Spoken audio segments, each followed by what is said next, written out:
Nous sommes le 19 octobre 2020. Chers téléspectateurs, mesdames et messieurs, bonjour et bienvenue sur cette plateforme de la télévision Renaissance. C'est le journal en langue française. Tout de suite, les titres. La disparition forcée se fait toujours parler d'elle au Burundi. Jean-Claude Nimubona, connu sous le sobriquet de Mangema, est porté disparu depuis 8 mois. Le Focodé regrette l'inertie de la justice. Les réfugiés burundais continuent de faire face à leur misère dans leur pays d'accueil. Aujourd'hui, on va voir un coiffeur qui vit dans la ville de Musanze, c'est au Rwanda. Hors de nos frontières, le Rwanda procède à un déconfinement progressif. Les universités réouvrent les activités, le transport en commun reprend de plus belle. À tout de suite. Bienvenue encore une fois dans ce journal, la page Droits de l'homme pour commencer. Jean-Claude Nimubona, surnommé Mangema, est introuvable depuis 8 mois dans la zone urbaine de Kamenge. Ce citoyen rwando-burundais a répondu à un appel de son ami Jean-Claude Kwizera, alias Dunda, chauffeur du responsable de renseignement qui aurait piégé pas mal de citoyens, surtout d'origine rwandaise. Pacifique Nilina Hadzwe, président du Focodé, regrette l'absence d'une enquête indépendante pour tous les cas qu'il rapporte des personnes portées disparues. Pacifique Nilina Hadzwe. Depuis 7 mois, nous avons reçu des informations sur la disparition forcée de M. Jean-Claude Nimubona, alias Mangema, un citoyen burundais qui a également une nationalité rwandaise et qui réside à Kigali, au Rwanda. Il a travaillé pour le compte de la société Yahukar, une compagnie de transport qui a longtemps servi les villes de Kigali et de Bujumbura. Et depuis 2014, il s'est installé au Rwanda, toujours au service de la compagnie Yahukar. Et après 6 ans de résidence au Rwanda, Jean-Claude Nimubona alias Mangema a décidé de se rendre au Burundi en mars dernier pour rendre visite à sa famille. Il est entré sur le territoire burundais le 13 mars 2020 et le 16 mars 2020, il a reçu un appel téléphonique d'un ami, un ancien ami, Jean-Claude Kwizera, alias Dunda, qui se trouve être un agent du service national de renseignement, qui lui demandait de le rencontrer après tant d'années de séparation. Et le lendemain, le 17 mars 2020, aux alentours de 19h, Jean-Claude Nimubona alias Mangema a reçu l'appel de Dunda et Dunda lui demandait de le rejoindre dans un bar à Kamenge. Mangema est parti à la rencontre de son ami en promettant à sa femme qu'il allait revenir quelque temps après juste pour continuer à partager un verre avec son épouse en présence de son ami Dunda. Mangema est parti et il n'est jamais revenu et depuis il est devenu introuvable. Nous avons mené l'enquête pour savoir si Dunda s'était réellement rendu à ce bar et nous avons découvert que ni Dunda ni Mangema n'avaient été à ce bar ce soir-là et nous pensons que Mangema est tombé plutôt dans un guet-apens. L'invitation à se rendre à ce bar, c'était plutôt de le faire quitter de chez lui et de l'amener dans un lieu où il devenait facile de l'enlever sans beaucoup de témoins. Ce qui nous a inquiété aussi, c'est le fait que le fameux Dunda n'a pas communiqué avec la famille ce soir-là pour signaler cette disparition et il a même refusé de répondre aux appels téléphoniques des proches de la victime. Ce qui est également très inquiétant, c'est qu'il y a un personnage d'Ongozi que nous avons déjà signalé dans d'autres dossiers, a demandé une rançon d'1 200 000 francs burundais qui disait qu'il connaissait le lieu de détention de Mangema. L'argent a été payé, mais Mangema n'a jamais été retrouvé. Nous avons également enquêté sur ce personnage de Jean-Claude Kwizera, alias Dunda, et nous avons appris qu'il aurait cette habitude de piéger des gens, surtout des ressortissants rwandais, dans des rencontres du soir, dans les quartiers de Kamenge ou de Kinama, toujours dans l'optique de les faire arrêter et les faire disparaître. Nous demandons donc aux autorités burundaises de tout mettre en œuvre pour clarifier la situation de Jean-Claude Nimubona alias Mangema depuis 7 mois. Nous demandons une enquête sérieuse sur ce qui s'est passé et la poursuite des auteurs de cette disparition forcée. Enfin, nous exprimons notre inquiétude et notre préoccupation en ce moment où un discours officiel semble appeler au lynchage des rwandophones au Burundi, dans un contexte où déjà nous avons documenté plusieurs cas de disparition forcée de ressortissants rwandais. Page politique pour poursuivre ce journal. Les auteurs des discours de haine, qu'ils soient identifiés ou non, sont du ressort du procureur général de la République. C'est l'éclairage de Maître Armel Niyongere, président de l'organisation ACAD Burundi. Pour l'avocat, le procureur dispose de tous les moyens pour traquer ceux qui tiennent de tels propos. Et comme ce n'est pas le cas pour lui, c'est une évidence que le gouvernement soutient ces discours. Maître Armel Niyongere exprime son indignation suite au récent appel du porte-parole du ministère de la Sécurité publique à traquer tout rwandophone sur le territoire burundais et la multitude de discours anonymes allant dans le même sens. Suivez. Ça, c'est simple. Un procureur général de la République, il doit utiliser la coopération avec d'autres États. Donc, il devrait vérifier là où est logé les sites Internet que ces présumés auteurs utilisent pour propager des discours de haine. C'est facile, il doit communiquer, collaborer avec d'autres procureurs généraux d'autres pays.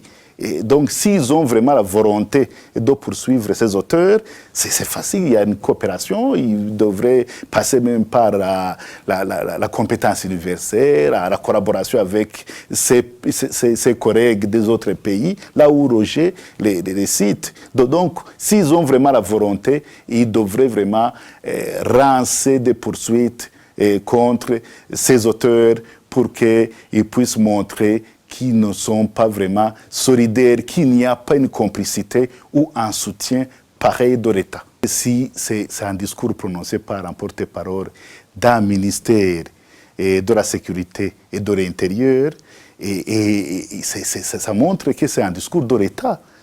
Il est soutenu par le gouvernement. Et sinon, le gouvernement devrait sortir un communiqué pour montrer sa position par rapport à ce discours prononcé par le porte-parole de la sécurité publique. C'était Maître Armel Niyongere, président de l'organisation ACAD Burundi. La suite de ce journal après cette transition.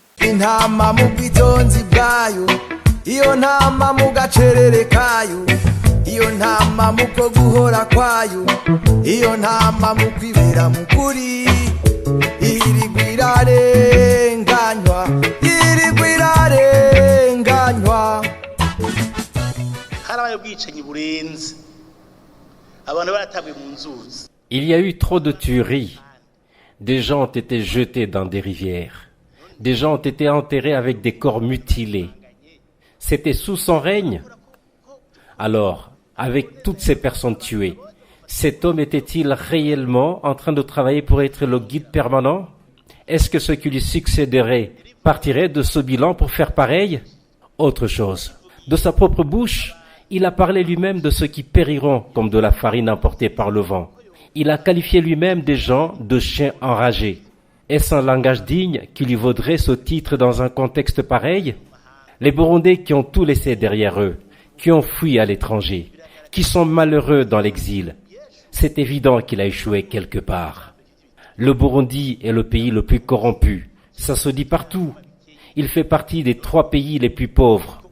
Alors, ces enseignements pour l'amour du pays, c'est vrai qu'il l'a fait, mais il a échoué. Si nous disons les choses telles qu'elles sont, je ne pense pas que l'actuel chef de l'État mérite cette médaille. Je pense d'ailleurs qu'il peut même être traduit devant la justice. Moi, je pense que si la loi est respectée, je ne risque rien. Mais je ne peux pas ne pas avoir peur. Parce qu'il n'y a personne qui vit au Burundi aujourd'hui qui n'a pas peur. Je suis convaincu que quand mon heure sonnera, il n'y aura plus rien à faire. Donc, au lieu de vivre 100 ans sur terre à applaudir des escrocs et des menteurs, je préfère mourir tôt en laissant un bon héritage. Pour montrer que nous ne sommes pas tous des bénis oui-oui. Je parlerai jusqu'au bout, parce que j'ai vu qu'il y en a qui ont été victimes de leur silence, qui n'ont jamais rien dit. Et nous étions témoins quand ils ont été tués.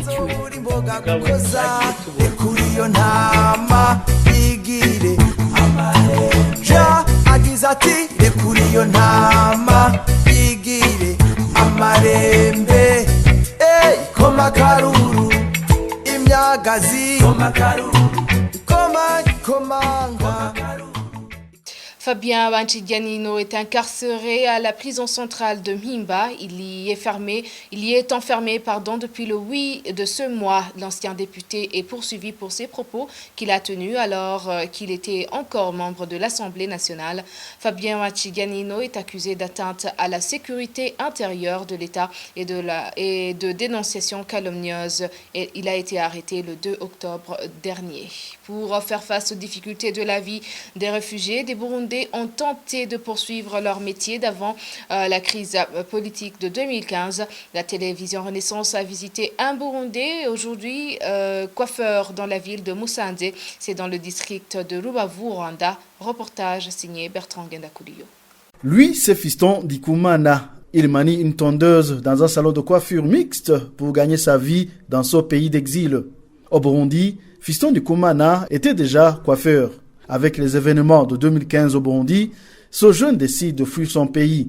Face au coût élevé de la vie de Kigali, Fiston Ndikumana décide en 2017 d'aller faire sa vie dans le district de Rubavu, c'est au nord du Rwanda. Avec le début de la crise de la pandémie de la Covid-19, suivi d'un confinement et l'arrêt des activités dans ce pays, Fiston Ndikumana a du mal aujourd'hui à subvenir à ses besoins.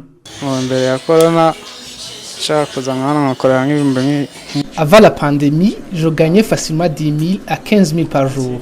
Je pouvais gagner jusqu'à 20 000 dans de bonnes périodes. Mais aujourd'hui, même le coiffeur le plus populaire rentre avec des 1000 par jour. C'est vraiment délicat. On a donc changé nos habitudes. On loue des maisons pour 7 à 8 000 et pour arriver à payer son montant à la fin du mois, ce n'est pas facile.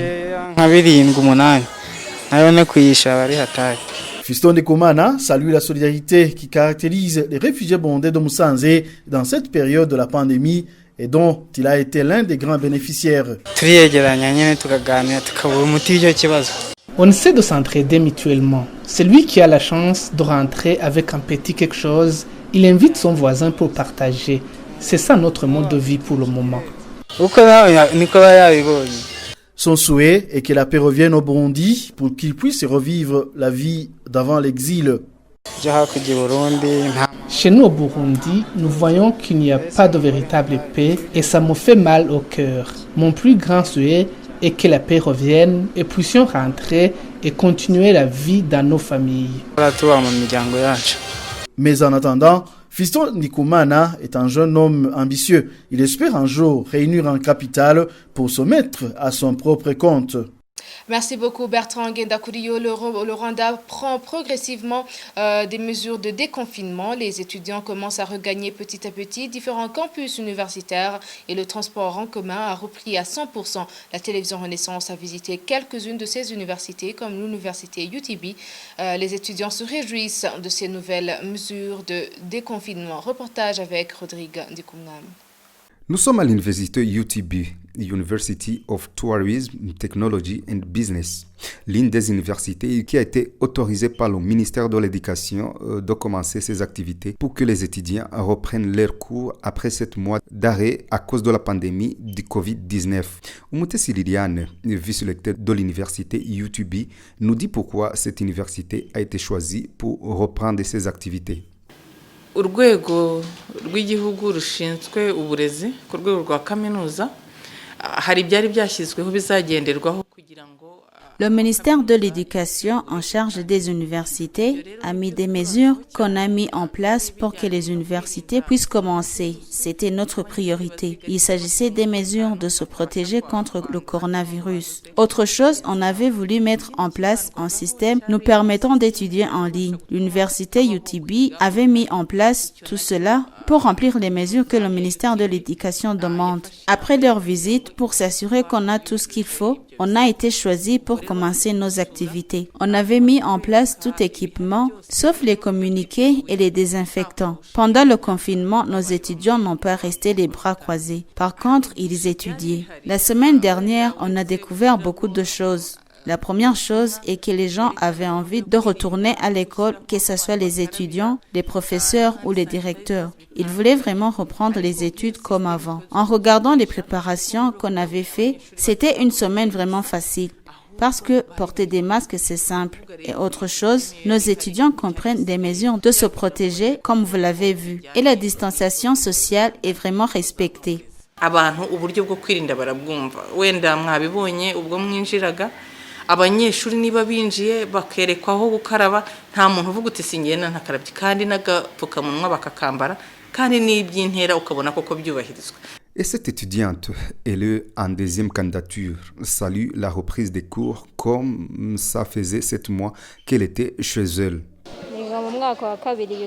Je suis en deuxième candidature en hôtellerie et tourisme. Ça fait beaucoup de mois qu'on n'étudie pas, mais la première semaine s'est terminée et en commençant la deuxième semaine, on avance petit à petit. On a passé beaucoup de mois sans étudier, donc ces jours-ci, nous étudions beaucoup parce qu'il y a des cours qu'on avait ratés. Ça fait rien. Parce que les jours qu'on a passés à la maison sont beaucoup et reprendre les études, c'est une bonne chose.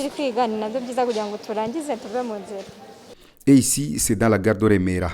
Pendant le début de la pandémie du Covid-19, au mois de mars, les bus qui transportaient les passagers vers à l'intérieur du pays ou vice-versa ne dépassaient pas le nombre de 15 personnes dans le but d'éviter la propagation de cette pandémie. Mais pour le moment, les bus sont autorisés à faire des travaux comme avant la pandémie en transportant le nombre de passagers selon les places disponibles.